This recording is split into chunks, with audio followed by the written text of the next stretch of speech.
Buenas tardes a todos. Soy José Luis Torán, director del Centro Cultural de Ibercaja de Teruel, desde donde vamos a emitir esta conferencia de hoy. Son muchos los centros culturales de Ibercaja que colaboran con la Asociación Aragonesa de de Pedagogía para llegar a todos los hogares de la geografía nacional para que este tipo de conferencias nos lleguen a todos. No me voy a extender más, sin más dilación, voy a presentar a María Jiménez, de la Asociación Aragonesa de Psicopedagogía, que nos va a presentar a nuestra ponente de hoy. Así que María, cuando tú quieras, todo tuyo. Muchas gracias, José Luis. Buenas tardes a todo el mundo y bienvenidos a esta conferencia que lleva el nombre de Los bebés llegan a la oficina, habilidades socioemocionales para nutrir de salud tu trabajo. Esta conferencia la realiza María del Castillo Hervás, andaluza residente en Zaragoza. María es madre de 2 niñas y está feliz en Aragón. En el año de la pandemia, en el 2019, comenzó un proceso de reinvención profesional. Actualmente es formadora en competencias socioemocionales en ámbitos educativos, familiares y empresariales. Es experta en inteligencia emocional con especialización en educación emocional por la Universidad Internacional de La Rioja. Ha impartido formación transversal en liderazgo y valores corporativos a alumnado universitario y equipos en empresas. Cursa el grado en psicología con la especialidad de psicología educativa y está certificada en coaching ejecutivo por AECOP y en coaching educativo por la Asociación Aragonesa de Psicopedagogía. Además es diplomada en turismo, con 24 años de experiencia en áreas de calidad, de formación y de desarrollo del talento. Está también formada en liderazgo, comunicación, oratoria y salud mental. Y por último os digo que es socia y miembro de la Junta Directiva de la Asociación Aragonesa de Psicopedagogía y socia de la RIEP, que es la Red Internacional de Educación Emocional y Bienestar. Así que con toda esta información aportada por María del Castillo, nos quedamos con ella para escuchar su estupenda conferencia. Muchas gracias, María.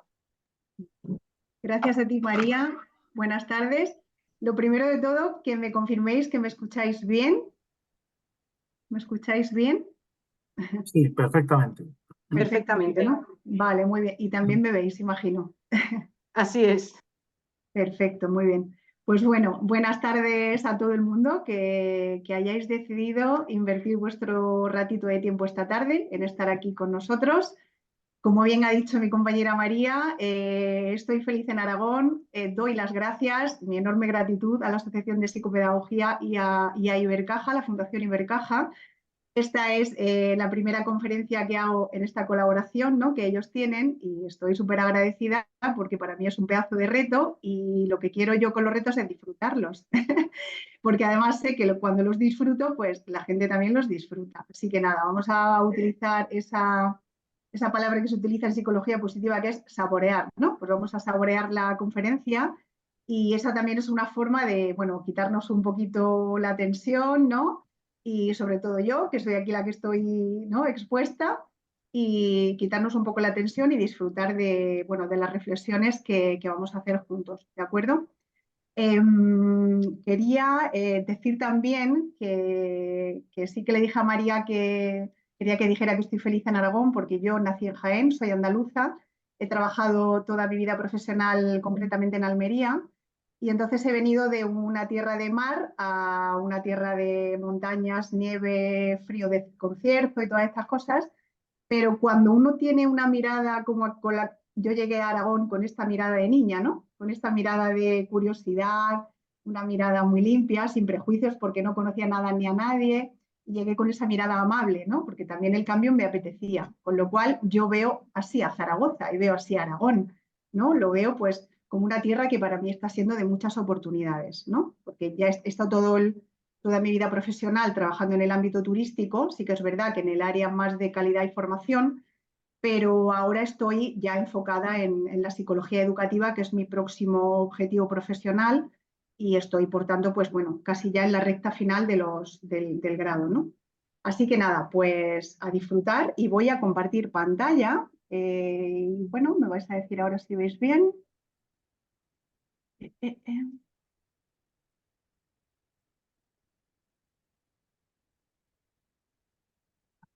momentito, no se me da esto. ¿Veis bien la pantalla? Sí, sí, se ve Se bien. ve bien, Vale, se ve bien. perfecto. Bueno, pues esta conferencia se llama Los bebés llegan a la oficina, que siempre cuando hago algo por primera vez, como es esta conferencia, me gusta hacerme dos preguntas, ¿no? Que también os invito a vosotros que os hagáis. Cuando hagáis algo nuevo en vuestra vida, haceros estas dos preguntas. ¿Por qué lo hago y para qué lo hago?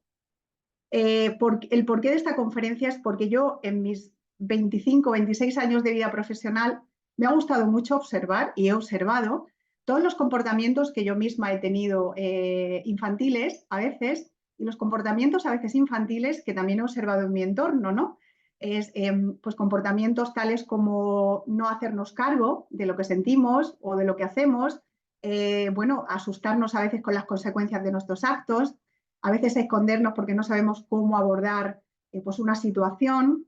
Y en realidad yo me he dado cuenta de que lo que nos falta en muchísimas de esas ocasiones son esas habilidades sociales y emocionales, es decir, socioemocionales, que nos permiten, por ejemplo, solucionar un conflicto sin caer en el resentimiento, hablar con un compañero de algo que me ha sentado mal o de algo con lo que me he sentido mal, hablar de manera abierta, o pedir simplemente algo que yo necesito y no sé cómo pedirlo, ¿no? Entonces, el por qué es eso, es porque he observado esos comportamientos y me gustaría hacer una reflexión de el por qué los tenemos y de qué manera o qué habilidades nos pueden ayudar pues, a comportarnos como adultos que somos. Se supone que cuando ya llegamos a la adultez y entramos al mundo laboral, pues allá entre los 25 y los 30 años más o menos, ¿no? Nuestro cerebro está totalmente desarrollado. A partir de los 24, 25 hasta los 30 se completa, sabéis que bueno, nuestro cerebro tiene billones de neuronas y la neurona tiene una parte que se llama axón, ¿no? Que es la parte donde termina. Vale, ese axón permite conectar la información con la siguiente neurona.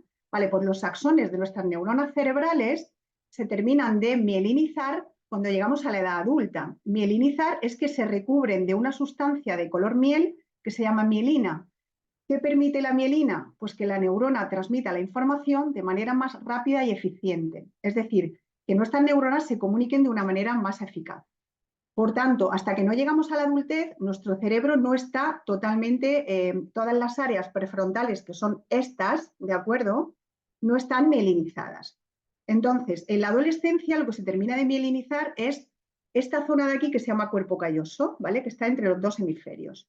Explico esto porque se supone que nos sirve de base para saber que cuando somos adultos, si ya somos capaces de utilizar nuestras funciones ejecutivas, estas neuronas mielinizadas cerebrales son las que nos van a permitir utilizar esas funciones superiores.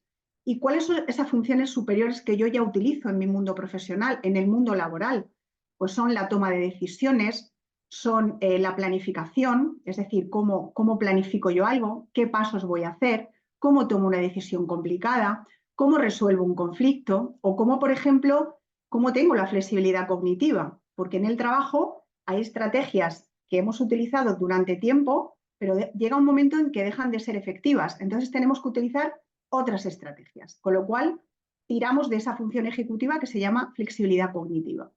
Si se supone que neurobiológicamente ya estamos preparados para el mundo laboral, porque el cerebro está ya prácticamente desarrollado al completo, y se supone que ya tenemos una mochila de experiencias, bueno, más o menos consistente, entonces, ¿por qué seguimos teniendo comportamientos de evitación o comportamientos de no afrontar ciertos problemas? Pues como os digo, yo por lo que he ido observando y lo que voy aprendiendo, es mucha falta, pues eso, de trabajar nuestra inteligencia emocional y nuestras habilidades socioemocionales. Como punto de partida de esta conferencia, me gustaría traer aquí, a este momento, la definición que Martin Seligman hace de la inteligencia personal. Martin Seligman es un pionero en investigación en psicología positiva, es estadounidense. Este señor define la inteligencia personal de una forma muy parecida a cómo define el que escribió Daniel Goleman, el psicólogo también americano, que escribió el libro de inteligencia emocional, que tuve el placer de que mi compañera Berta me lo regalara. ¿vale? Entonces, define inteligencia personal de una manera muy parecida a cómo definía Daniel Goleman la inteligencia emocional. Y esto es muy interesante porque nos sirve de punto de partida para lo que vamos a ver a continuación, ¿de acuerdo? Es la capacidad que yo tengo de acceder a mis sentimientos, a lo que yo siento, para con esa información yo comprender y orientar mi conducta. Fijaros, parece así como un juego de palabras, pero es que os voy a poner un ejemplo para que lo veamos muy claro, porque todo esto es abstracto. Conectar con lo que yo siento. Imaginaros un momento profesional en el que yo no me siento plena.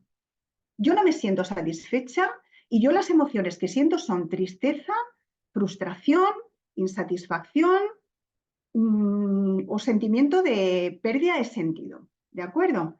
Si yo conecto con eso que siento en mi interior, soy capaz de, con esa información que las emociones me están brindando, soy capaz de comprender que mi conducta va a ser diferente, porque yo, sintiéndome así, mi conducta seguramente estará más irritable, mostraré más tristeza y las personas que están en mi entorno se van a dar cuenta de que yo muestro esa conducta, ¿de acuerdo?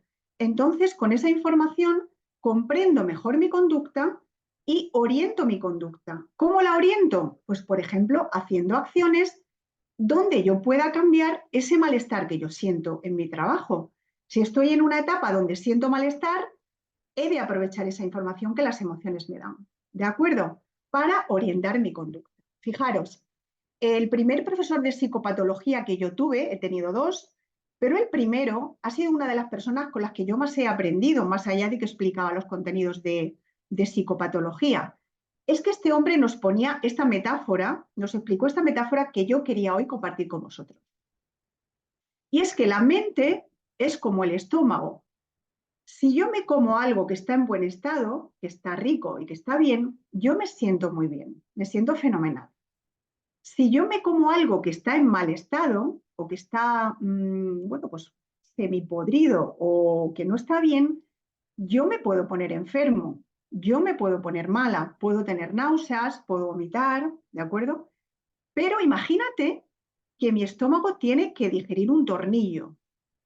Entonces, ¿qué le pasa al estómago cuando tiene que digerir un tornillo? Pues que el estómago te dice, no, esto no lo puedo digerir. Vale, pues a la mente le pasa eso. ¿Y aquí comienza? Pues ¿qué comienza? Pues comienza el trauma o comienza la patología o comienza el sufrimiento, ¿vale? Entonces, detectar en el trabajo... Uy, escucho ruido, ¿no? Detectar en el trabajo si hay algún tornillo que me he tenido que tragar. Para mí eso del Zoom es nuevo también. Para mí eso del Zoom es nuevo. No sé. Pues creo que alguien tiene el micrófono abierto y entonces yo escucho.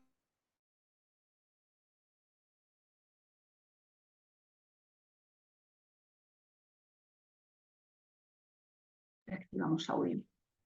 Vale, pues entonces detectar si en un momento dado en el trabajo yo me he tenido que tragar alguno de esos tornillos, porque es un tornillo que yo no puedo controlar, que no depende de mí, ¿de acuerdo? Entonces, buscar ayuda para digerir ese tornillo, porque hay veces que hay situaciones que nos cuesta mucho asimilar.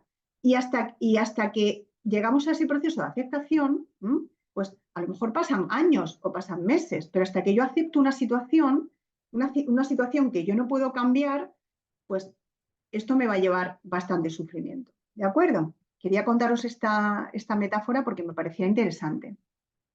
A ver, ahora no me pasa esto. A ver un momentito. Ahora.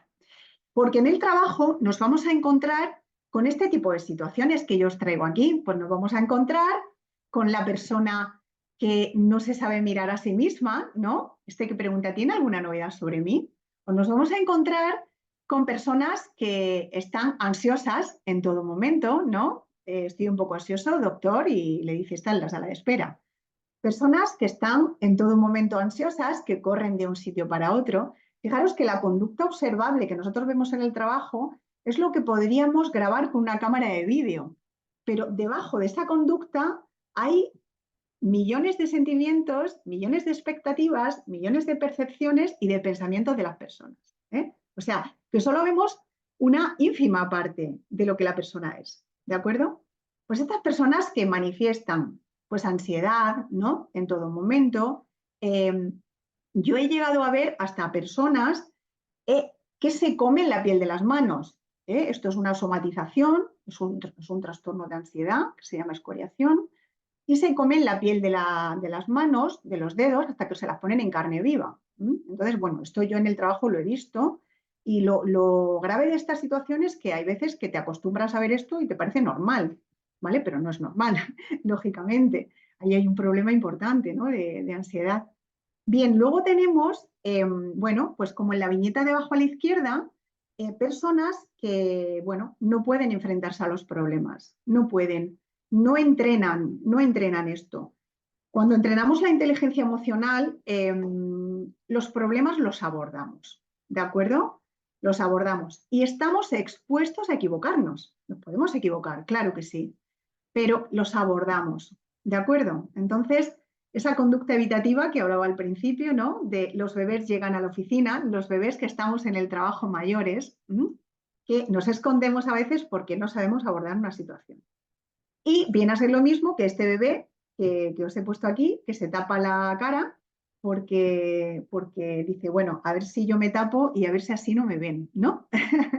Pues eso también pasa, que en situaciones nos decimos, bueno, imaginaros, yo qué sé, un directivo, ¿no? O una persona que dirija un equipo que diga, jo, tengo un marronazo en el equipo increíble, pero yo me voy a ir de viaje, que se apañen como puedan, ¿no? Este es un ejemplo ¿no? de la conducta de huida, de evitación, que nos produce esa ansiedad y no sabemos cómo abordarla, ¿de acuerdo? Hay una frase que seguramente vosotros habréis escuchado en algún momento. Hay una frase muy recurrente que se utiliza mucho en el ámbito profesional y que a veces, bueno, que yo he escuchado, ¿no? Y la frase dice lo siguiente, dice, a mí me pagan para esto, ¿no? Cuando una persona te dice, a mí me pagan para esto, y tú ya estás entrenando la inteligencia emocional, hace el esfuerzo de ver qué emoción hay detrás de eso. La persona siente culpa, hay algo que te está intentando decir o está intentando que tú hagas, pero va en contra de sus valores. ¿Qué hay detrás de esa frase? De a mí me pagan para esto. Porque normalmente cuando se hace uso de esa frase, de a mí me pagan para esto, es porque esa persona muy convencida no está de su argumento. Algo pasa ahí, ¿vale? Puede ser que sienta culpa, puede ser que sienta vergüenza. Si os fijáis, la emoción de la culpa y la vergüenza son dos emociones sociales que experimentamos ya a partir de los 3 o 4 años. La culpa y la vergüenza, lo que es conductualmente, es decir, en nuestra cara, aparece el enrojecimiento. Entonces, cuando vemos a una persona enrojecer, a veces no sabemos si es de culpa o si es de vergüenza. ¿Cómo sabemos si es de culpa o vergüenza? Por el contexto. Vale, esta fue la frase que a mí me inspiró a ponerle el título a la conferencia esta tarde. Los bebés enormes que pagamos puntualmente la hipoteca, pero tenemos miedo de perder a una madre de paño o una pareja que nos muestra. Bien, esta frase a mí me inspiró muchísimo, me despertó la conciencia. Esta frase nos la puso una profesora en una clase de apego y neurodesarrollo. Y es que en la conferencia de hoy estamos hablando de salud emocional en el trabajo. Y me parecía muy pertinente que hablar de salud emocional en el trabajo no podía dejar de hablar, de dar una pincelada de la importancia que tiene el vínculo de apego que nosotros hemos construido con nuestros cuidadores en nuestra infancia, la importancia que tiene en la manera en que nos vinculamos cuando nos hacemos mayores, nos hacemos adultos. Seguramente algunas personas que estáis aquí hoy conectadas habréis tenido parejas o amigos o compañeros de trabajo que vosotros habéis observado que se vinculaban de una forma diferente a vosotros, que se vinculaban de manera muy ansiosa, con mucho miedo a la pérdida, mucho miedo al abandono, o bien que se vinculaban de manera evitativa, ese miedo a la intimidad, ¿no? Parecían personas muy autónomas, pero en realidad lo que había era ese miedo a la intimidad, ¿no? Y aquí os traigo una foto, porque este experimento que hizo Harry Harlow, que lo podéis ver en YouTube, si ponéis Harry Harlow o ponéis experimento de monos rhesus, vais a poder ver el vídeo, porque es como, a mí me conmueve este vídeo. Es un experimento que se hizo en los años 50 y que lo hizo este psicólogo estadounidense, Harry Harlow, que este señor pues era psicoanalista. Hizo un experimento con monos rhesus y, como veis, le puso en una jaula al mono, puso una estructura que parecía pues la madre del mono hecha en alambre, y al otro lado puso una estructura de lo que parecía una madre del mono, pero cubierta de felpa blanca, de un trapito de felpa blanca. ¿Qué ocurría? Pues que el mono, en la estructura de alambre, había un pequeño biberón con leche. Entonces los investigadores querían ver lo que hacía el mono, ¿vale? Con la alimentación y con la felpa. Bien, pues el mono solamente iba a la madre de alambre a tomar el biberón. Tomaba el biberón porque era su supervivencia, era su alimentación, e inmediatamente después se iba a la madre de la felpa blanca, que además, como podéis observar en la fotografía, la madre de la felpa blanca tiene una carita como más agradable, porque la cara que le han puesto a la estructura de alambre es una cara como de un robot, si podéis ver. Entonces es como que la de felpa es como que al mono le transmitía afectividad. ¿Qué concluyeron los investigadores con este experimento? Concluyeron que el mono necesitaba esa afectividad, porque estos monos ya eran privados del cuidado de sus madres. Hoy en día estos experimentos no se podrían hacer, ¿vale? Porque no serían éticos. Pero en los años 50, los años 60, pues bueno, se hacían experimentos, algunos que no pasarían los comités de ética actualmente, ¿de acuerdo? Bueno, y lo más increíble de todo es que cuando le ponían al monito, le pusieron un monstruito como de cartón, que acompañaba, salía el monstruito que se movía así la boca, ¿no? Y salía un ruido muy estridente. Entonces el mono corría inmediatamente a la madre de felpa. Era su respuesta al estrés. Esa respuesta al estrés que le producía ese monstruito de cartón que a él le producía miedo. ¿Vale? ¿A quién se iba? ¿A la de alambre? No, se iba a la de felpa. ¿Esto qué quiere decir? ¿Por qué traigo esto hoy aquí?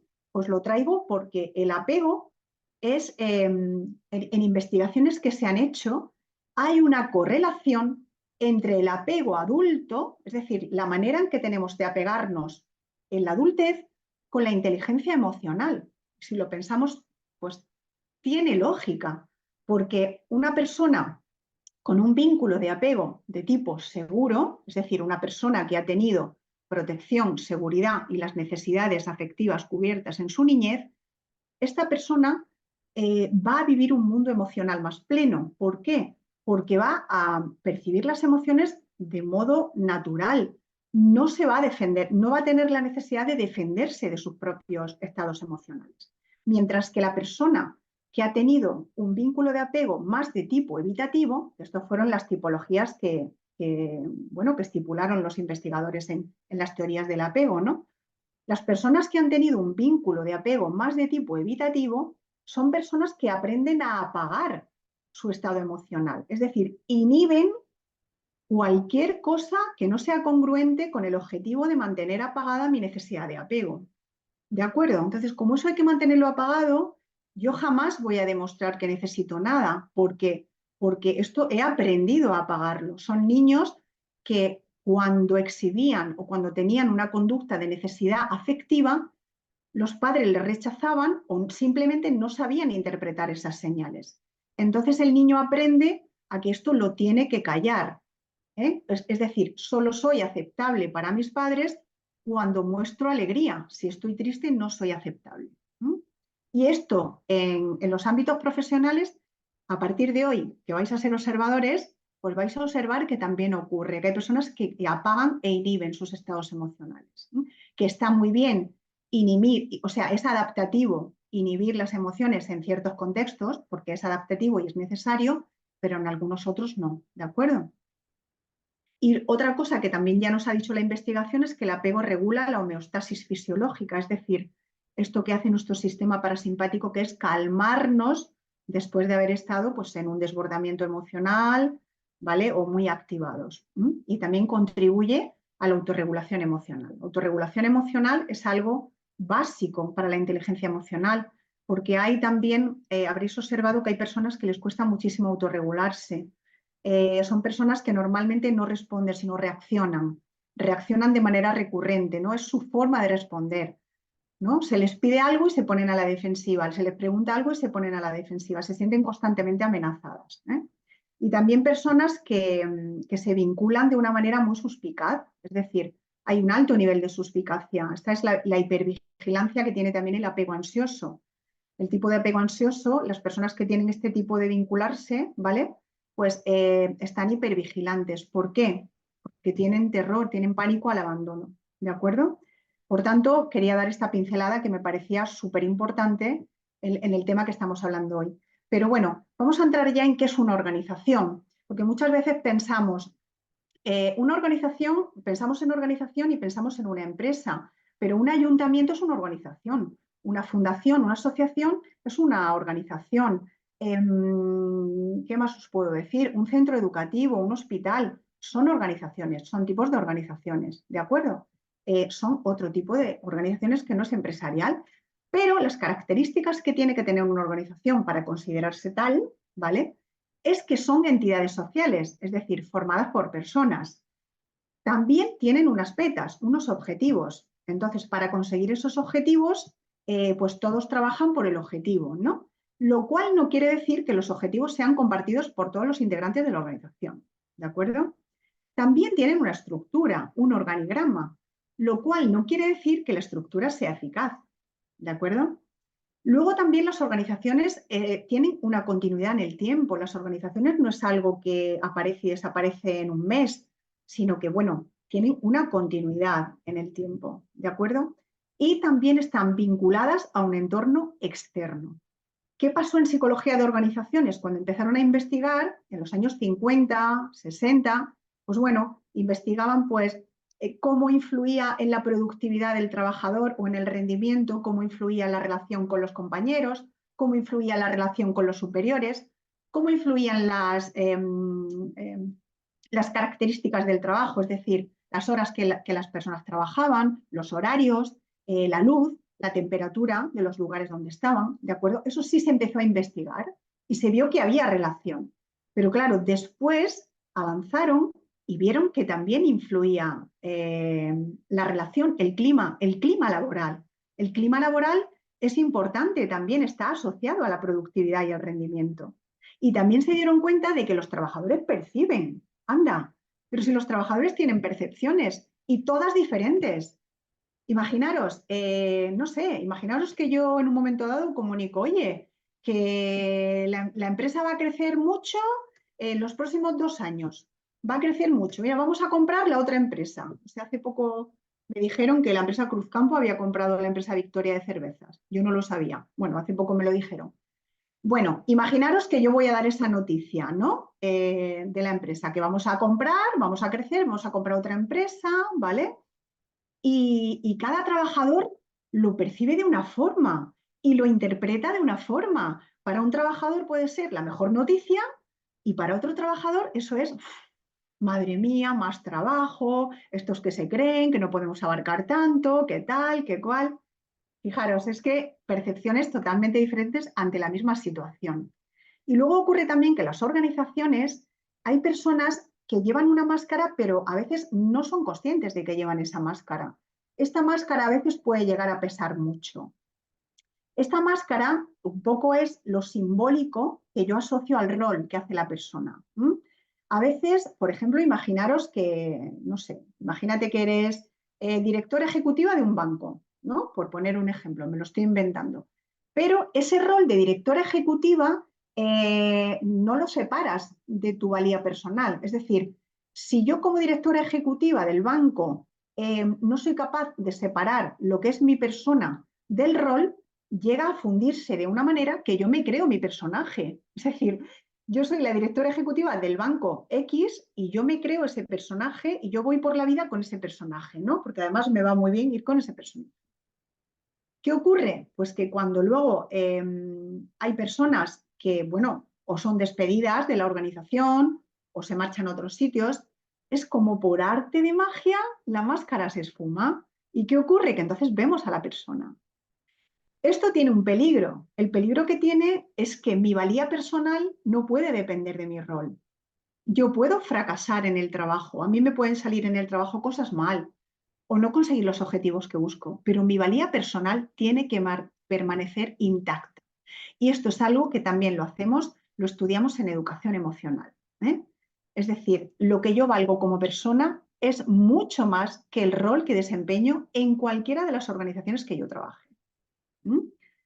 Y a raíz de esta máscara, quería contaros que una vez, pues hará como 20 años, yo calculo que esto ocurrió en el 2004, más o menos, yo tuve que viajar con la que era mi jefa entonces, que era una mujer que ejercía muchísima autoridad, era una persona que por la cultura de la organización, pues era una persona que estaba siempre presente, ¿no? Cuando se valoraba mucho lo del presentismo, ¿no? Siempre presente, muy dedicada a su trabajo, tenía 2 hijas y un marido. ¿Qué ocurrió? Pues que yo me fui con ella, me tocó ir con ella a un viaje a Marruecos. Entonces tuvimos que visitar Agadir por un contrato con un tour operador muy importante. Tuvimos que ir allí para este tema, ¿no? ¿Qué ocurrió? Que a la vuelta de Agadir, que teníamos que hacer varios transbordos en el avión, nos ocurrieron pues un par de retrasos en los vuelos. Entonces nos entró un estado de ansiedad porque no veíamos poner el pie en España. Nos veíamos atrapadas en Marruecos sin poder salir de ahí y no nos daban información. Bueno, pasamos mucho miedo, ¿vale? ¿Qué ocurrió? Pues que esta mujer entró, yo en ese momento yo no tenía ni hijos, ni pareja, yo estaba soltera y yo estaba también pues íntegramente dedicada a mi trabajo, ¿vale? ¿Qué ocurrió? Que cuando ya conseguimos, bueno, lo único que nosotras queríamos era poner el pie en España, nos daba igual en el lugar que fuera, nosotras solo queríamos llegar a España, nos daba igual que aterrizáramos en Bilbao, que en Vitoria, que en Galicia, que en Madrid, pero nosotras queríamos poner un pie en España, ¿vale? Al final lo conseguimos.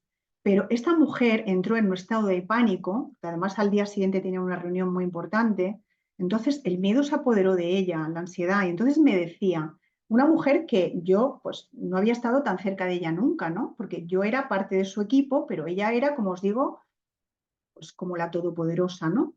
Y entonces ella pues empezó a llorar y a mí me decía, necesito ver a mi marido, necesito ver a mis hijas, claro, porque ella necesitaba reencontrarse con su familia, porque estaba pasándolo muy mal, porque al día siguiente tenía esa reunión muy importante y ella veía que no le daba tiempo a llegar a esa reunión, con lo cual se le añadía más miedo.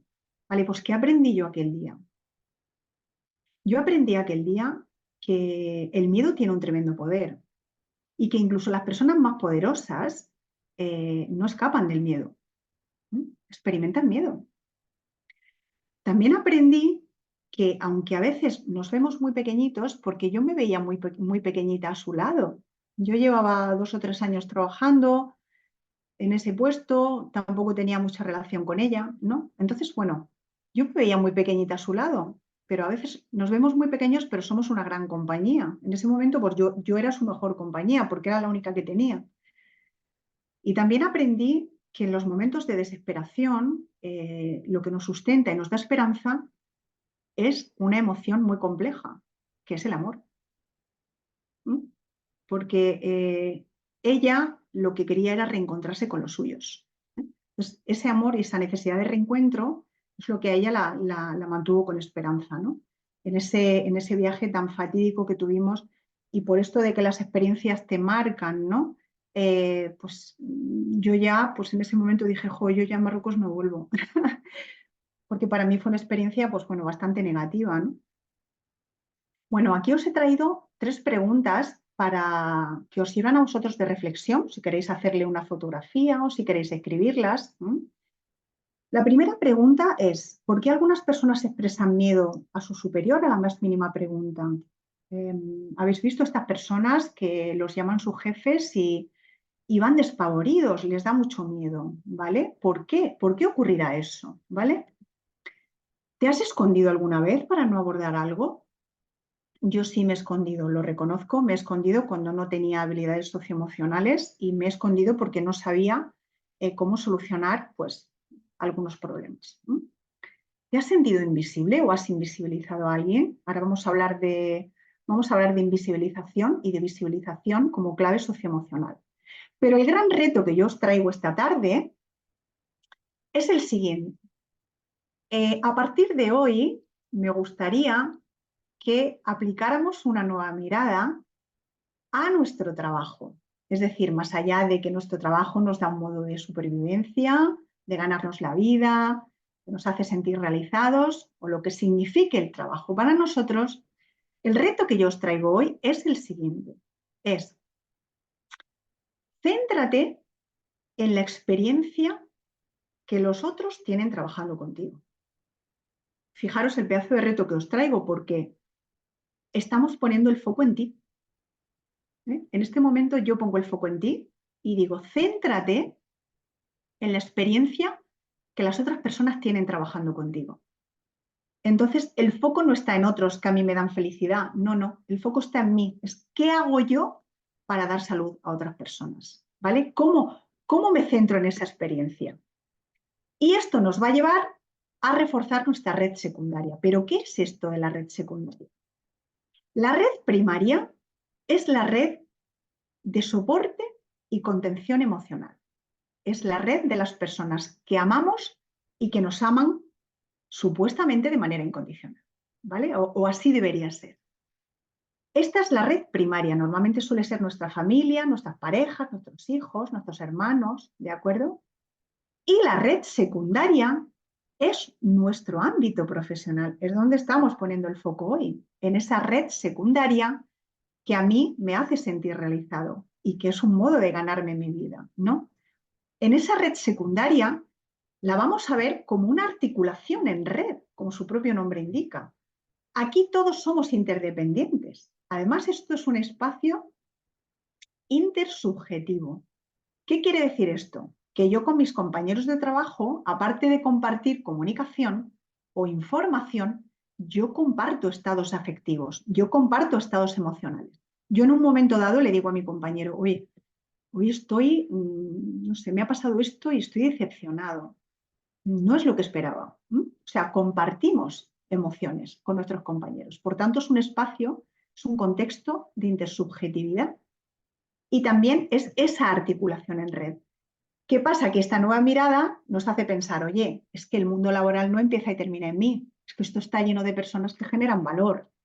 Es que yo no soy la única persona que genero valor. Yo valgo mucho y soy única, pero es que esto es una red donde todos somos interdependientes. Entonces nosotros decidimos vernos y cuidarnos. ¿De acuerdo?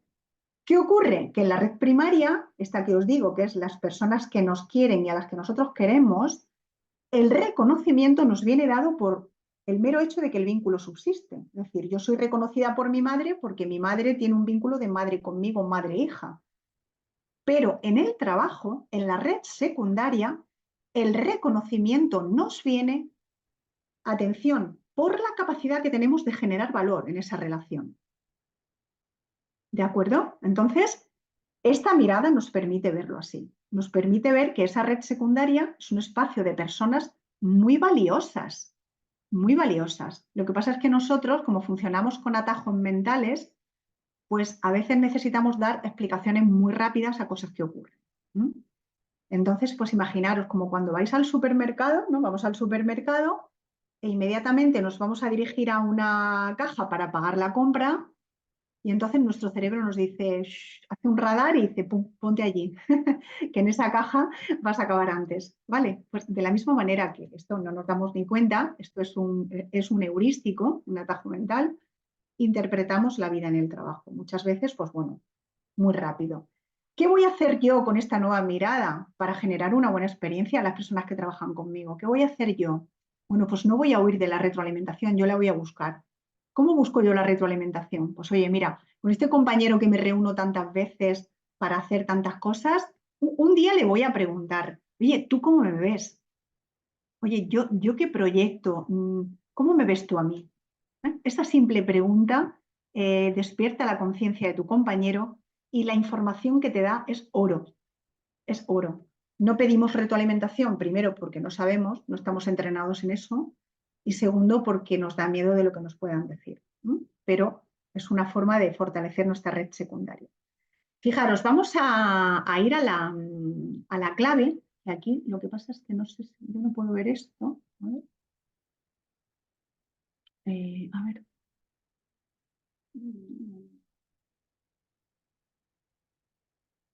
Vale, es que esto tengo que ponerlo más abajo porque si no, no veo. Bueno, esta es la historia que nos va a llevar a la primera clave socioemocional. Os voy a dar 2 claves socioemocionales, ¿de acuerdo? A través de esta historia, que es de Diego, ¿no? Diego trabaja en el departamento de administración de una empresa de logística. Diego creció en una familia normal de trabajadores. Sus padres se alegraban mucho de sus logros académicos hacia los amigos y familiares. Sin embargo, a Diego no tenían costumbre de felicitarlo de forma directa. Aún recuerda cuando de adolescente se ganaba un dinerillo extra trabajando de camarero en un bar. Cuando se lo contaba a su padre le decía, es tu obligación. Diego tiene a su cargo a 6 personas en el departamento donde hacen funciones básicamente de contabilidad, principalmente. Jamás se acerca a ningún colaborador a decirle si hace bien su trabajo, puesto que el sueldo incluye el menester. Tampoco espera que le feliciten a él, y así van pasando los días. Cada uno que se dedica a su deber, para eso se les paga. Este es su mandato interno, este es el diálogo interno que tiene Diego. Un buen día, una trabajadora se acerca a Diego llorando, desconsolada, porque acaba de fallecer su madre, y Diego le dice que ok, que se marche y que se tome los días que le corresponden. Diego no puede expresar emoción alguna, pero siente que le da un pinchazo el estómago y no le da más importancia. Esta pequeña historia de un trabajador, que puede ser cualquier trabajador de cualquier organización de España, ¿vale? De cualquier lugar, es el ejemplo que yo he elegido para llegar a la primera clave, que es visibilizar y reconocer. Diego no puede ver ni puede reconocer las emociones en sus trabajadores. Diego aprendió a desconectar desde pequeño, cuando sus padres ya no le reconocían. Pensar que cuando dejamos de ser bebés, cuando somos bebés lloramos a unos, creo que son aproximadamente unos 100 decibelios, el llanto del bebé. Esto es, bueno, pues supervivencia para que los padres te oigan. Pero luego cuando vamos creciendo, si os fijáis, a partir de los 6, 7, sobre esa edad, 6 o 7 años, empezamos todos. Papá, mira cómo me tiro de cabeza en la piscina. Papá, mira mi disfraz. Mamá, mira qué dibujo tan bonito. Mamá, mira lo que he hecho, mira lo que he pintado, mira lo que... ¿Vale? Este papá mira, mamá mira, es la conducta manifiesta del niño que nos dice que está buscando ese reconocimiento. El niño no sabe que lo está buscando.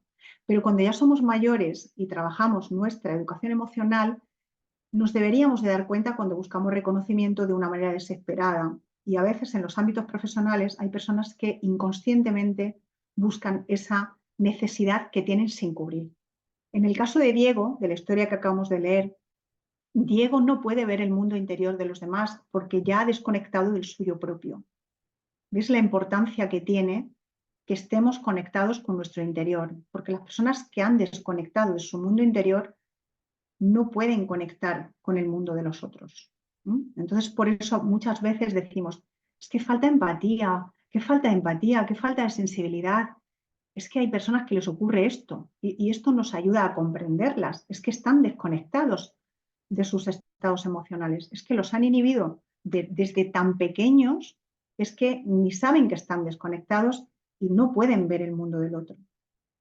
Entonces, en esta primera clave es preguntarnos cómo me visibilizo yo y cómo visibilizo a los demás. Me acuerdo un compañero que en un momento dado entró a la oficina, estábamos todos ahí con el ordenador, taca, taca, taca, taca, taca, taca, taca, taca. Entonces, este compañero que tiene un carácter así, ¿no? Muy, muy impulsivo, ¿no? Dice, buenos días. Y todos, taca, taca, taca, taca, taca, taca. Y entonces él repitió, he dicho que buenos días. Bueno, pues él consiguió 2 cosas. La primera, consiguió visibilizarse. Decir, oye, estoy aquí, miradme, por favor. Y en segundo lugar, consiguió elevar nuestra consciencia. Hay veces que entramos a los sitios y estamos tan acostumbrados a ver a la misma gente siempre que llega un momento en que no les vemos. Y sin embargo, las consecuencias de invisibilizar a alguien son muy nocivas. Fijaros que invisibilizar a una persona, hacer como que no existe, es una forma de agresión. Si os habéis sentido invisibilizados en alguna vez en vuestra vida profesional o personal, yo sí, en algunos momentos me he sentido invisibilizada y a veces he invisibilizado a personas por esa por ese analfabetismo emocional, ¿no?, que también tuve en mi tiempo. Las consecuencias de la invisibilización son muy nocivas porque lo que le estamos diciendo a esa persona es que en nuestro mundo no existe. Entonces esto es muy duro. Y luego el reconocimiento, como he dicho, nos viene desde niños, desde que somos pequeños. Algunas frases de visibilizar pues podrían ser: estoy contigo, estoy a tu lado, puedes contar conmigo. Y a la segunda clave vamos a llegar a través de la historia de Ana y Raquel. Bueno, Ana y Raquel son dos profesoras de instituto. Estos son nombres que yo me he inventado, por supuesto, pero son historias muy comunes que ocurren en el trabajo, ¿de acuerdo? Dice Raquel: Ana, buenos días. Y dice Ana: buenos días, Raquel. Dice Raquel: oye, ¿cómo te fue ayer en la tutoría con las familias? Y dice Ana: regular, hubo cosas que no pude decir porque temí la reacción de algunos padres. Y dice Raquel: anda, mujer, no te preocupes, eso es muy común que nos pase. Entonces, este diálogo tan breve de Ana y Raquel nos sirve de ejemplo para llegar a la segunda clave. La segunda clave es la consciencia del otro. Porque claro, con este diálogo yo me pregunto, ¿no? ¿Qué emoción siente Ana cuando tiene que hacer las tutorías? Bueno, pues yo creo que Ana siente miedo, ¿no? ¿Ha podido legitimar esta emoción su compañera Raquel? ¿Ha podido legitimar la emoción en Ana? Pues yo creo que no. ¿Y cómo se ha sentido Ana con la respuesta de Raquel? Pues Ana, lógicamente, no ha podido, Raquel no ha conectado con ella, ¿no? A veces le decimos a alguien que nos sentimos de esta manera y ese alguien no puede conectar con nosotros, no valida la emoción que sentimos. Estamos tan obsesionados en quitarle sufrimiento al otro, en protegerle, que no sabemos conectar con la emoción que tiene. Entonces, es como la frase recurrente de: no te preocupes, tú no le des importancia. Sí, pero es que es importante para mí. Nos pasa con los niños cuando educamos a los hijos y nos pasa también en el trabajo, ¿de acuerdo? Algunas preguntas que Raquel le hubiera podido hacer a Ana, que hubieran sido emocionalmente inteligentes, pues hubieran podido ser: ¿has sentido miedo, Ana? ¿Qué te hace sentirte así? ¿Qué has pensado hacer? ¿O cómo puedo ayudarte? ¿No? Estas son algunas frases que Raquel podría haber puesto en marcha con Ana y hubieran llegado a una mejor conexión. La conciencia del otro es la capacidad que nosotros tenemos de aceptar que otra persona puede pensar o sentir diferente a nosotros y no por eso la tenemos que descalificar. Y luego también es pensar sobre qué siente la persona, no solamente fijarnos en lo que dice. Vuelvo a la frase que decía al principio: a mí me pagan para esto. Si yo solo me quedo con lo que la persona dice, yo no puedo conectar con qué hay detrás de esa frase. Pues voy a ir más allá y voy a pensar: oye, y si tú me dices que te pagan para esto, oye, pero ¿cómo te sientes tú? Porque si me dices que te pagan para esto, ¿a qué te refieres? ¿Vale? Pues es una comunicación bastante ambigua, ¿no? Y entonces seguramente rascaríamos ahí un poco, ¿no? La historia de Diego, Diego no podía entrar al mundo del otro. Entrar al mundo del otro no quiere decir que tengamos que adivinar sus pensamientos y todo lo que siente en todo momento. Esto es imposible, no me refiero a eso. Me refiero a que aprovechemos esas señales y que hagamos actos intencionales para hacer las preguntas pertinentes y saber qué hay detrás de lo que una persona nos dice. Si os fijáis en esta imagen que os he traído, porque claro, cuando hablamos de conciencia del otro, estamos hablando de empatía, de empatizar, ¿vale? Entonces, en nuestro cerebro se activan zonas diferentes si lo que sentimos es empatía afectiva o lo que sentimos es, o lo que experimentamos es la cognitiva. Entonces, las regiones neuronales son diferentes, aunque hay un par de ellas que coinciden, pero son distintas. Entonces, como podemos ver, en la empatía afectiva es que yo, en un momento dado en que a ti te veo triste, mi estado afectivo se amolda al tuyo. Es decir, si a mí me acaban de dar una buena noticia, pero yo entro en la habitación y te veo a ti triste, inmediatamente mi estado afectivo, al observarte a ti, va a provocar tristeza en mí, aunque yo no tenga motivos para estar triste, ¿vale? Entonces, la empatía afectiva es eso, es el estado afectivo que se me pone a mí cuando yo te observo a ti, ¿de acuerdo? Que también es supervivencia, son las neuronas espejo.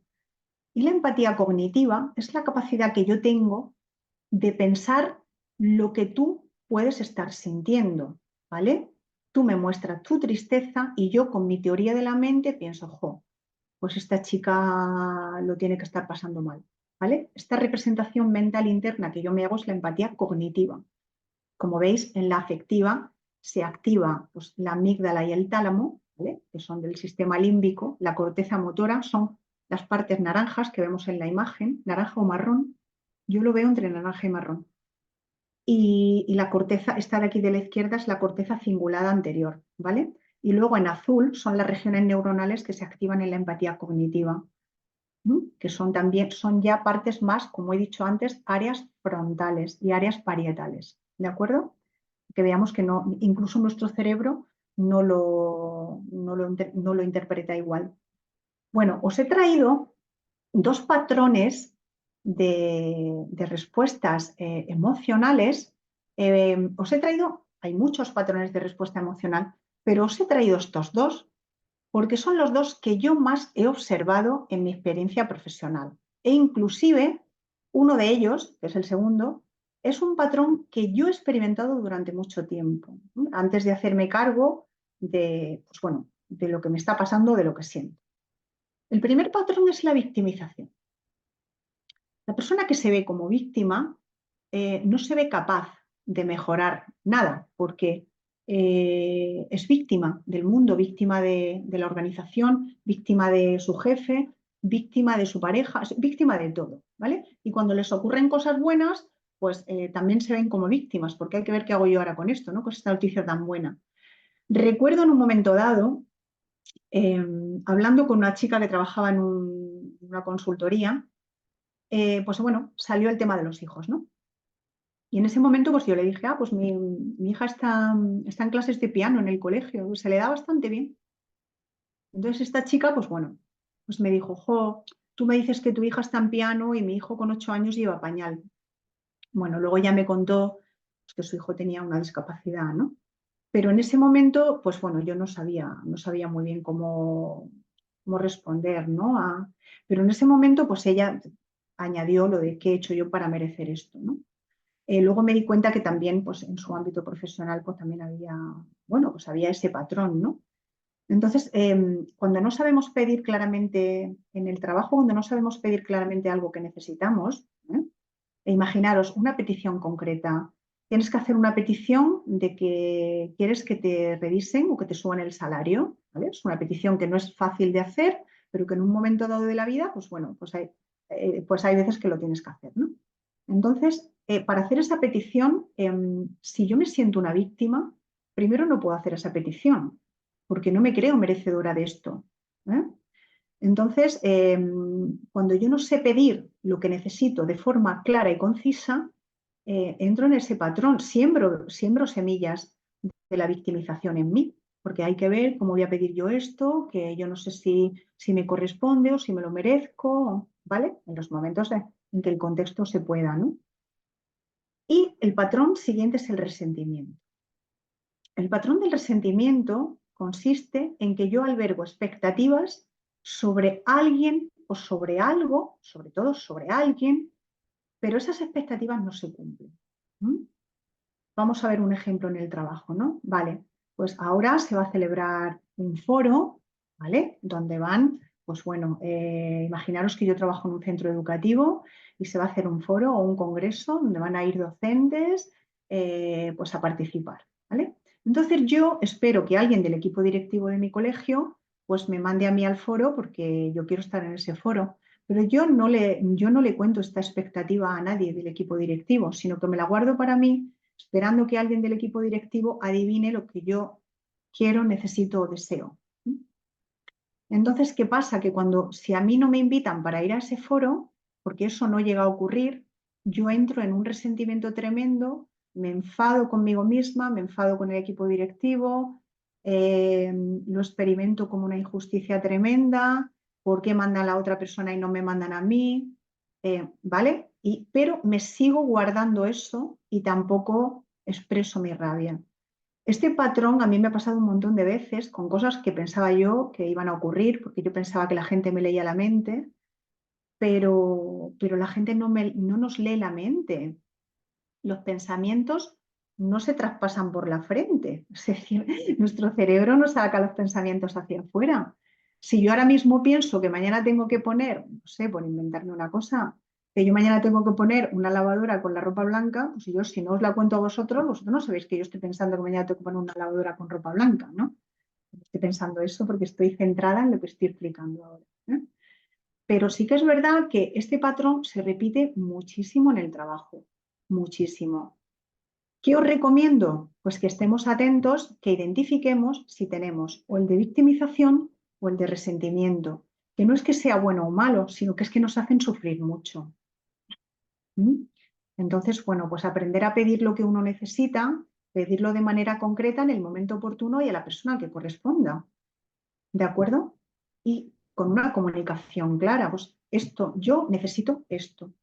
Por ejemplo, expresar una necesidad afectiva, pues puede ser, pues yo necesito sentirme escuchada cuando hacemos estas reuniones o cuando hablamos de este tema, necesito sentirme escuchada, ¿vale? Esto sería expresar una necesidad. Expresar una petición, pues sería, necesito que me paséis los informes a tiempo, ¿vale? Esto es una petición, que no es lo mismo que la necesidad, ¿eh? Pero bueno, el resentimiento básicamente consiste en esto, es albergo las expectativas. Pero yo os he traído una herramienta que funciona de maravilla, yo la he aplicado y os recomiendo que la apliquéis.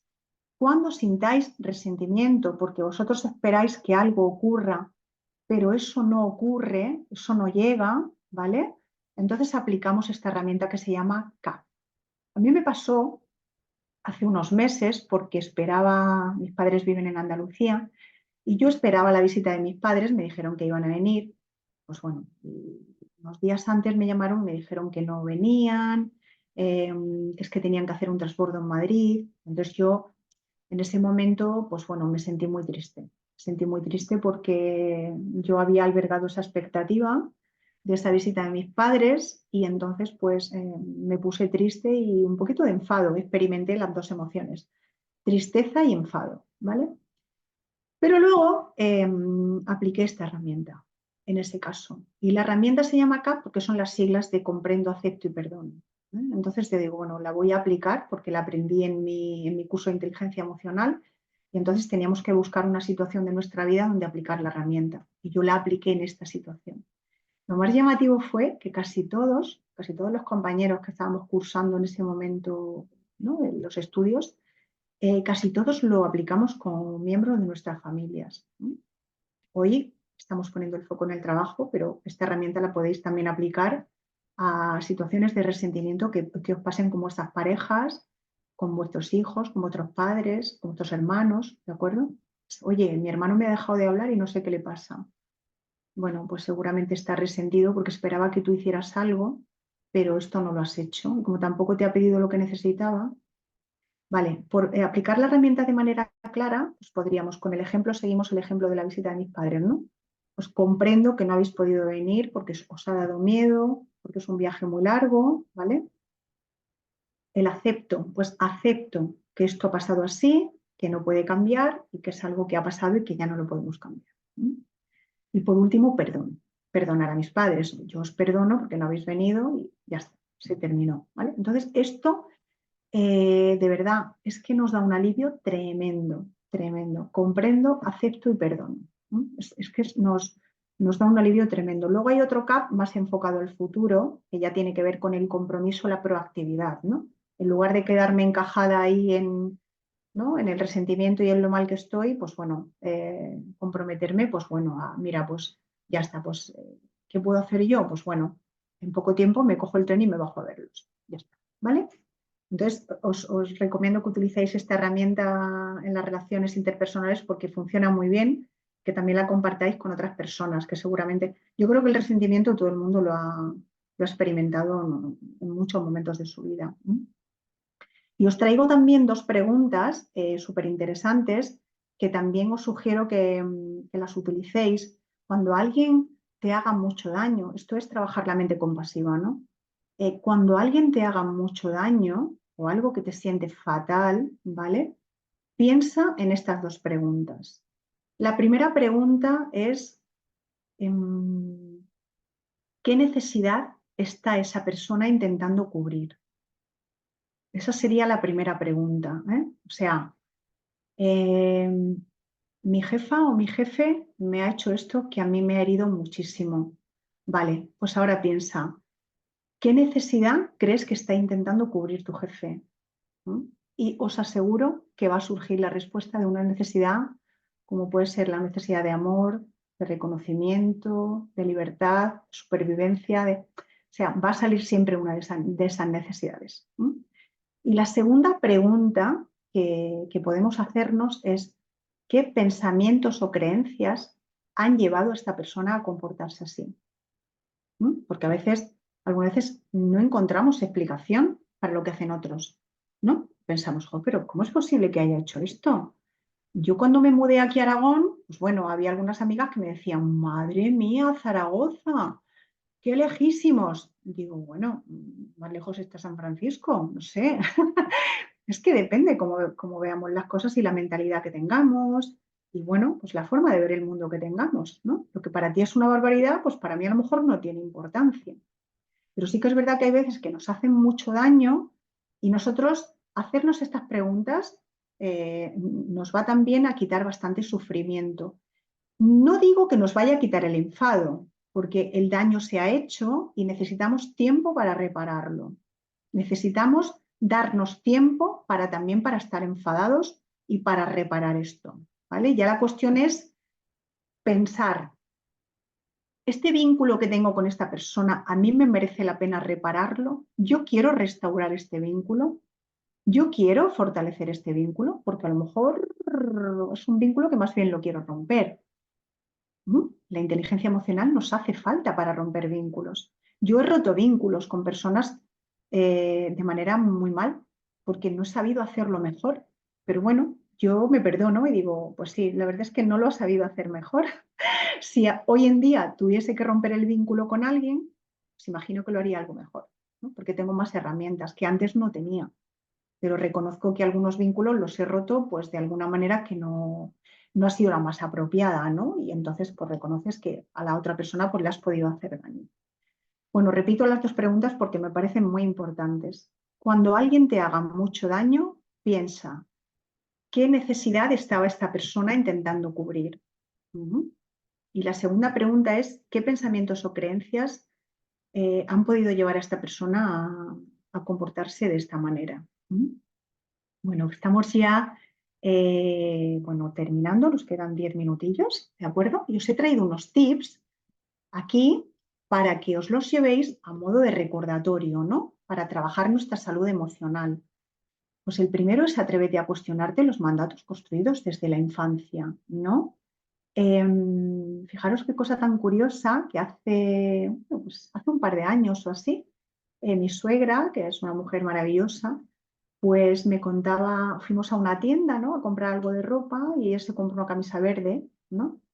Y cuando salimos de la tienda me dice, me he comprado una camisa verde. Bueno, su madre había fallecido el año anterior, ¿no? Y me dice, me he comprado una camisa verde porque desde que era pequeña mi madre me decía que el verde no me sentaba bien y no se había vuelto en su vida a poner nada verde. Fijaros, ¿eh? Entonces, bueno, ella se compró su camisa verde. Entonces, los mandatos que nos enseñan las personas que son referentes para nosotros nos marcan muchísimo, ¿no? Llega un momento en la vida que hay que pensar si ese mandato a nosotros nos hace bien o no, ¿no? Entonces hay que cuestionárselo, hay que tener coraje y humildad para cuestionárselo. Otro tip es, si usas la invisibilización como castigo, has de saber que vas a activar mecanismos psicológicos en otras personas. Es decir, si tú decides tener una relación de evitación con alguien, esto es una forma de relación, como puede ser una relación de cooperación. Si yo decido evitar a una persona, esto es un tipo de relación, es un tipo de relación evitativa, ¿de acuerdo? Entonces, ¿qué vamos a activar cuando invisibilizamos a alguien, cuando le decimos que en nuestro mundo no existe? Bueno, pues esto que veis aquí, ¿no? Pues el deseo de revancha, de venganza, rabia y también sumisión. Esto es lo peor que podemos conseguir en una organización que las personas se vean sumisas, ¿no? Que se vean indefensas, porque las personas que están en el sentimiento de indefensión piensan que hagan lo que hagan, no van a poder cambiar las cosas, ¿no? Y esto es muy triste. En las organizaciones hay que mover el talento y hay que percibir a las personas. Esto es para mí una clave del liderazgo. Si percibimos a las personas como seres libres, inteligentes y con voluntad de hacer y de mejorar, es que cambia todo. Y con esta mirada que os he dicho, que yo os invito a que hagáis, esta mirada de hacerme esa pregunta, ¿cómo percibo yo a los demás? Si sobre todo, además, tenéis personas a vuestro cargo o gestionáis algún equipo, pues con más razón, ¿cómo percibo yo a las personas de mi equipo? Yo las percibo como seres libres e inteligentes, porque lo son, ¿vale? Yo sin ellos poca cosa puedo hacer. Ellos sin mí sí pueden hacer muchas cosas. Esto te hace poner los pies en la tierra rápidamente. Otro tip que os traigo es acepta la imperfección. Trabajamos en organizaciones imperfectas. Es que si nos paramos a pensar, ¿quién puede definir qué es la perfección? No es que la perfección a lo mejor para mí es una casa entera pintada con paredes de verde manzana, pero para ti pues eso no es la perfección. Entonces la perfección es algo tan subjetivo que no podemos decir, esto es perfecto. Bueno, esto es perfecto para ti, pero no lo es para mí, ¿no? Otro es date permiso para equivocarte y déjate querer. Si te equivocas en algo, date ese permiso y acuérdate, si te equivocas en algo en el trabajo o has fracasado en algo concreto, tú eres mucho más que eso. Es decir, tu valía como persona no puede verse quebrantada por ese fracaso en un momento dado en el mundo profesional. Y si hay personas que tienen la mente tan miope, no mente, perdón, la vista, bueno, pues tan miope, de no ser capaces de ver que tú eres mucho más que eso, pues bueno, pues ellos tienen un problema, ¿no? Céntrate en la experiencia que los otros tienen cuando trabajan contigo. Este es el reto que os he enviado esta tarde, porque me parece increíble esta mirada de pensar, vamos a ver, las personas que trabajan conmigo, ¿qué experiencia tienen?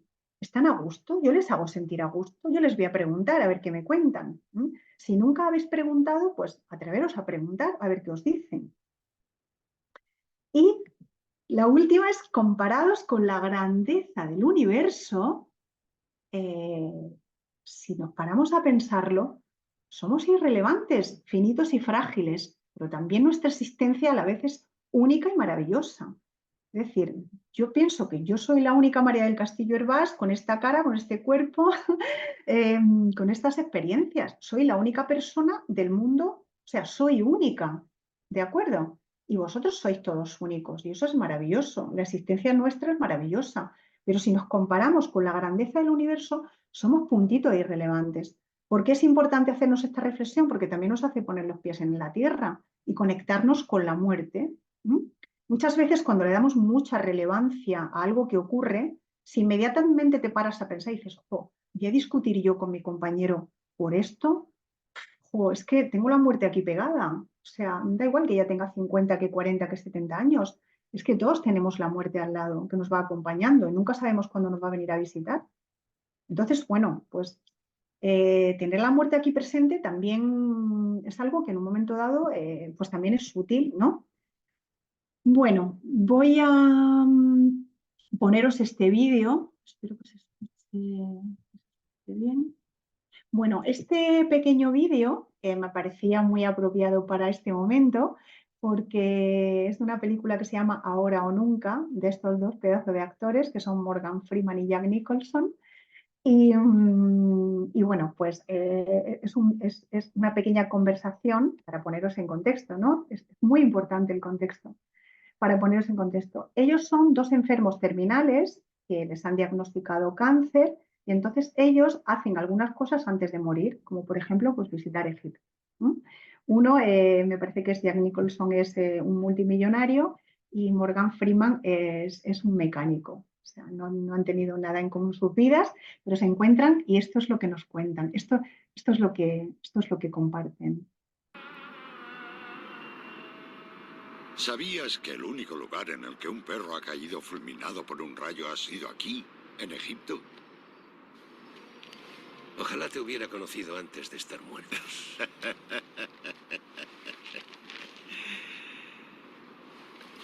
Bueno, técnicamente podríamos tachar dos cosas. Ver las pirámides y presenciar algo grandioso. No puede haber nada más grandioso que esto. Espera a ver mi montaña. Ah, sí. Tu montaña. Aún así, esto no está nada mal. Sabes, los antiguos egipcios tenían una bonita concepción de la muerte. Cuando sus almas llegaban a las puertas del cielo, los dioses les hacían dos preguntas. De sus respuestas dependía que pudieran entrar o no. Vale. Estoy intrigado. ¿Cuáles eran? ¿Has encontrado la felicidad en tu vida? Ajá. Responde a la pregunta. ¿Yo? Sí. ¿Que responda a la pregunta de si he encontrado la felicidad en mi vida? Sí. Sí. ¿En tu vida has proporcionado felicidad a otros? Oh, menuda pregunta. No lo sé. No pienso en cómo la gente... Pregúntales a ellos. Te pregunto a ti. Bien, pues esto es lo que le dice un personaje al otro, ¿no? ¿Has tenido felicidad? Pues sí. ¿Y has propiciado felicidad? Esta es la mirada que vamos a poner. Esta es la mirada de reto que yo os he traído hoy para fortalecer la red secundaria, que es la mirada que nos permite darnos cuenta de la felicidad que nosotros propiciamos a otras personas. Porque si siempre estamos a la espera de que nos propician felicidad, pues siempre estamos como meros receptores, que está muy bien, porque está muy bien dejarnos querer, ¿no? Pero vamos a centrarnos en el mundo profesional, en nuestra parcela laboral, vamos a centrarnos en cuál es la experiencia que damos a las otras personas. Yo os he traído también aquí una frase de Bertrand Russell que me encanta, bueno, pues que podéis leer, no sientas envidia por los que viven en un paraíso de necios, solo un necio creería que eso es la felicidad, ¿no? La felicidad para cada uno de nosotros es algo diferente, ¿no?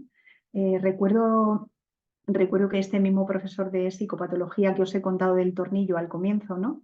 Nos decía, fijaros, en la pandemia hay personas que han estado amargadas porque no podían salir de sus casas y estaban que se subían por las paredes, y otros han estado a gustísimo leyendo libros. Y es que es verdad, la pandemia supuso una experiencia que no todo el mundo pues la vivimos lo mismo, ¿no? Para algunas personas fue un auténtico, bueno, pues desasosiego, y para otras personas pues fue como ese refugio de quietud. Dice Alex Rovira, que es un escritor que me inspira muchísimo y que me encanta, dice Alex Rovira que no hay sabiduría sin quietud. Entonces, la quietud es algo también que es bueno propiciar. Hoy hemos propiciado este espacio pues bueno, de quietud, de afilar un poco nuestras hachas para repensar, para pensar, pues bueno, otra mirada distinta. Y yo me doy más que satisfecha, de verdad, con que os llevéis una idea, con que os llevéis una anécdota, con que os llevéis una metáfora de cualquiera de las que os he contado, para que podáis daros sobre todo más salud a vosotros y por ende y por consiguiente más salud a los que os rodean. Hay un docente que da cursos de formación que a mí me encanta, que se llama José María Toro, lo conocí hace poco, bueno, en una conferencia que hizo. José María Toro hace una reflexión fantástica y dice, uno no puede dar lo que no tiene, uno no puede dar lo que no es. Y además él añade, uno no puede no dar lo que es.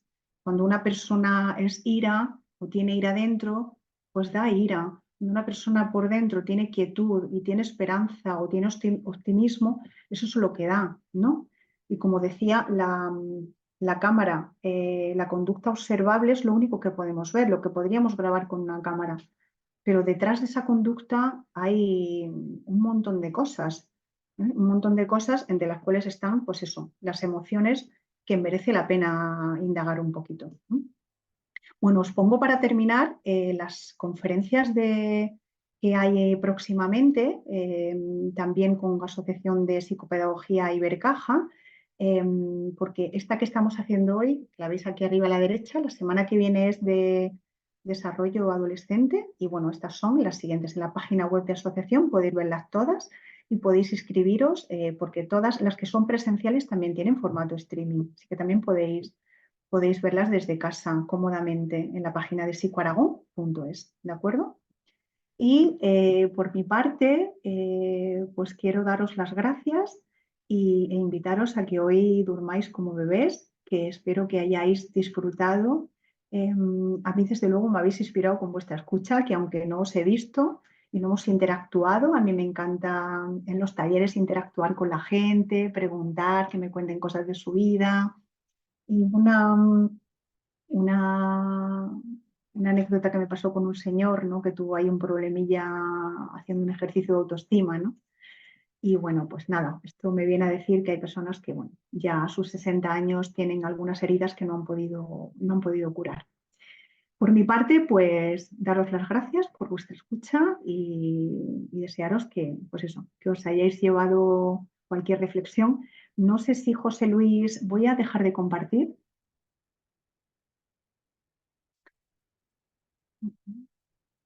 No sé si José Luis estás por ahí, por si alguien quiere, bueno, Sí, pues decir algo, preguntar algo o sí, cualquier cosa. María, yo te voy a leer los chats, lo que están mandando, pero a partir de ahora cualquiera puede abrir su micrófono y realizar cualquier pregunta. Así que mientras se animan, te digo que los chats que hemos tenido ha sido... me ha encantado, María, inspiras muchísimo las herramientas y las herramientas espectaculares. Muchísimas gracias por la conferencia y por todos los conocimientos que nos has compartido. María, ¿queda grabado? Sí, sí, se está grabando la conferencia y podréis verla en breve. Muchas gracias, María, transmites mucha calma. Eres genial, me ha encantado. Así que ahora el que quiera puede intervenir abriendo su micrófono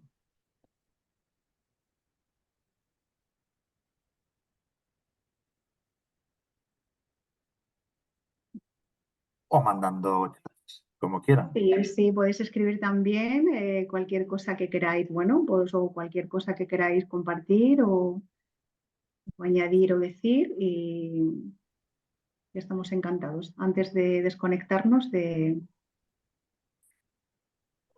atenderos.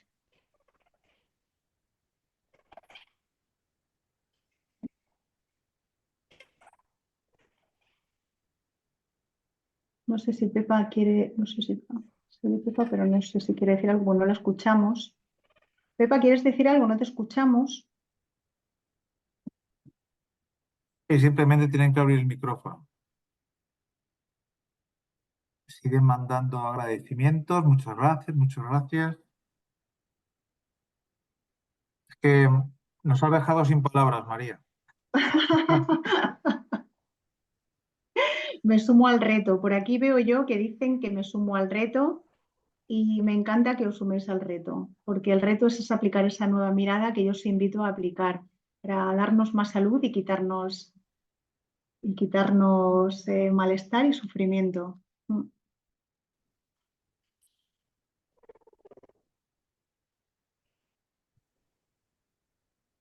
Bien, pues si no hay preguntas, Pues nada,